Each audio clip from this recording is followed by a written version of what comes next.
This is about the Smithsonian. Maybe they're appealing to their base, and this is a way to get these racist types out there. And now they're getting them on their team. What other reason would they be doing this? I think it's I think the other reason. I think the real reason behind this is about financial repair to the descendants of the enslaved Africans.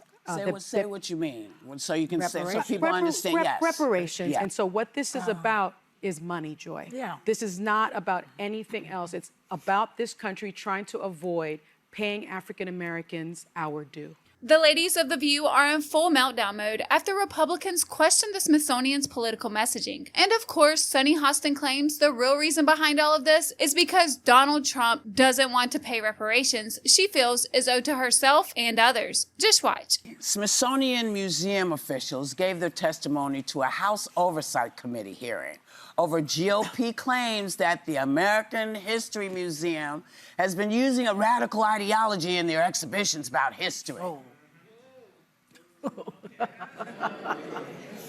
Take a look. Is it important to be polite? Yes, sir. It's also interesting because the same mass action toolkit that your organization has been promoting references politeness as a defining characteristic of white supremacy culture. Ma'am, are you a white supremacist? No, sir. Is sexual imagery, provocative sexual imagery, appropriate for kids? Yes or no? Ma'am, we strive to represent all Americans. You strive to represent fullness of queer, American pedophiles, indoctrination, grooming of kids at an American History Museum, and it sounds like you're proud of it. Black people across this country are outraged at what is happening now with these efforts to do away with the African American Museum and all of the Smithsonian. If you erase it, we will replace it. It's that damn simple. So, you know, people don't understand. Oftentimes, if you're not a person of color, you don't understand some of the things that we see that maybe y'all don't.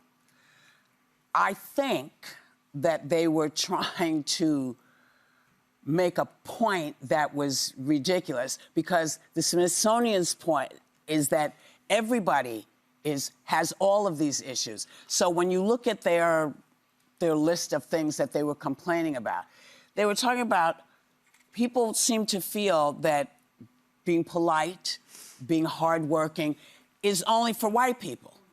That people of color, we don't work our behinds off, that somebody has to put us in order to get what we need. Things like 2025, where you look at all of those generals, and the man said out loud, they're DEI hires. That's how people look oftentimes at us. Well, they're racist. Well, I don't know if they're racist. Maybe they don't. Listen, maybe they don't know any better. Maybe they don't know. Maybe they don't know that banks treat us differently than they treat them. Maybe it's not in your purview to know because it doesn't happen to you. So it is important for us to say that list of things that they had where they're talking about, you have to be nice. And he says, do you think you're polite? Yeah, we're all polite. That's the point. If you stop saying that we didn't get where we got because of hard work, it won't feel like you're sliced out. But because these are the things that we have had to deal with, this is what people call it. That's why that's there. I did a deep dive into this because I didn't understand what I was reading. And then I saw it, and it was like, listen, what they're trying to say is it's about the assumption that these values, which have been traditionally assigned to white people exclusively, should be assigned to other races too. The guide is to make sure that all races are represented with those values, not just white people. We all have these values. That's what that's They're appealing to their base, and this is a way to get these racist types out there. And now they're getting them on their team. What other reason would they be doing this? I think the real reason behind this is about financial repair to the descendants of the enslaved Africans. Say what you mean, so you can say, so people understand. Reparations. Yes. I think this reflects a really broad effort by the Trump administration to reshape the way the nation's history is told so that this country does not have to pay Black people for the forced labor and the unpaid labor that built this country. I really think that's what this is about. If you look at Project 2025, that's what this is about. Follow the money. Because even after 250 years, there is so much repair that needs to be done when it comes to aggrieved groups in this country, but especially African Americans. Let's face it, when you have truth and reconciliation commissions, and you've had them when it comes to the interned Japanese Americans, you've had them when it comes to the Holocaust, you've had them when you've come to Native Americans, it has not happened, truth and reconciliation commissions, when it comes to slavery, and that is because they're trying to bury the truth part. You cannot have true reconciliation, and then you cannot have true financial repair unless you have the truth. And they're trying to erase that truth. So it's actually very important because I want to mention that in March of 2020, March 25th, 2026, just this year, the UN General Assembly adopted a resolution officially declaring that the transatlantic trafficking and racialized chattel enslavement of Africans is the gravest crime against humanity in history, in the world. Only 3 countries voted against it: Argentina, Israel, and the United States. And when the United States voted against it, the United States said the following: it does not recognize a legal right to reparations for historical wrongs that were not illegal under international law at the time they occurred. And so what this is about is money, Joy. Yeah. This is not about anything else. It's about this country trying to avoid paying African Americans our due. Oh, to us. Did you notice how she included herself in the same conversation as the transatlantic slave trade? And then says America is trying to avoid paying us our due, putting herself as someone who should receive reparations. And she's dead serious about it too. But sadly, Sunny isn't being truthful with herself or her audience because she's forgetting one little detail about the transatlantic slave trade that would actually exclude her from ever receiving reparations. Wow. I'm a little bit in shock. I just always thought of myself as Puerto Rican, you know, half Puerto Rican. I didn't think I was, my family was originally from Spain and slaveholders. Yeah. So how are you feeling, my friend? I think it's actually pretty interesting that my husband and I have shared roots. Yeah. So I do appreciate that. And I think it's great for our children. To know this information. I guess it's a fact of life that this is how some people made their living, on the backs of others. Talk about living in denial. She wants reparations even though she publicly acknowledged that some of her own ancestors were Spanish slaveholders. You really can't make this stuff up. She even admitted that it was what it was, and that's just how people made their living, off the backs of others.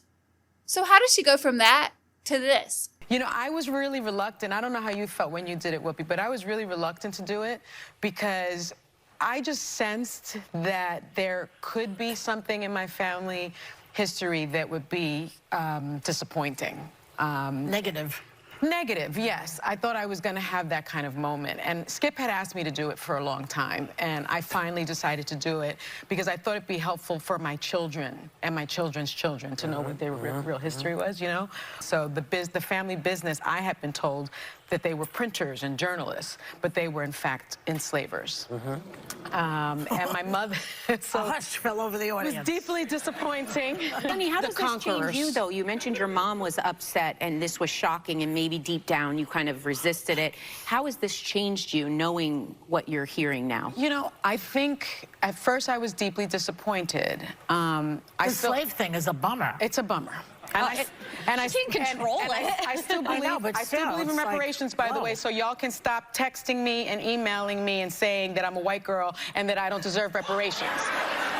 I still believe that. Someone did that to you? Yeah. I don't know who sent her a thing telling her she was a white girl. Okay, it's too much, people. But clean off your television screen. Yeah, that's a lot. So I still believe in reparations. I still believe this country has a lot to do in terms of racial justice. Printers and journalists, yeah, right. Who does she think she's related to? Benjamin Franklin? Talk about having absolutely no shame. As we can see, even after Sonny finds out her family was slaveholders, she did not skip a beat. Instead, she doubled down on demanding reparations. You really can't make this stuff up. But let's play by Sonny's own rules for just a second. If she believes people today should pay because their ancestors benefited from slavery, then wouldn't that logic also apply to her? I mean, if she truly believes that reparations are such a moral necessity, then why is she waiting for Congress? The last I checked, no one was stopping her from leading by example. Why won't she set the trend and go ahead and donate at least half of her salary and half of her assets while she's at it to go toward reparations? Yeah, she wouldn't dare do that. And I just wonder if the topic at hand was different. Say, instead of reparations owed, how about criminal charges to those whose ancestors benefited from slavery? I truly wonder if she would be so outspoken then. Or would she just sit back, shut up, and hide in a corner? I bet she would be a no-show every day that topic was discussed. And I don't know about you, but I feel like this has to be one of the greatest examples of the pot calling the kettle black I've seen in a long time. She wants people who have no ties to slavery to pay not only reparations, but pay her reparations that she claims she's owed, when her own family was profiting off of slavery. And if they were profiting, there is no doubt that the wealth they created off the backs of others wasn't passed down to her generation where she's benefited. I mean, either way you look at it, her family's actions played a role into her being where she is today. If they weren't trading slaves, her family would have taken a different course and been on a different route in life that would have led her to somewhere else. And since we're on the topic of history, why do they keep saying that Trump is trying to erase history? I just don't see how that's true. Because wasn't it the left who spent years tearing down statues, removing monuments, renaming schools, and actually trying to rewrite history? All because it offended somebody? The same way they try to erase biology. I guess it just really amazes me how quickly the rules change depending on who's in office. And apparently, it's only erasing history when Republicans question something. But when it's their side tearing things down, that's called progress. But then again, what more can you expect from these miserable beings who are struggling to stay relevant by constantly looking for another grievance to keep alive? It's like their only survival strategy is convincing people to stay angry and divided.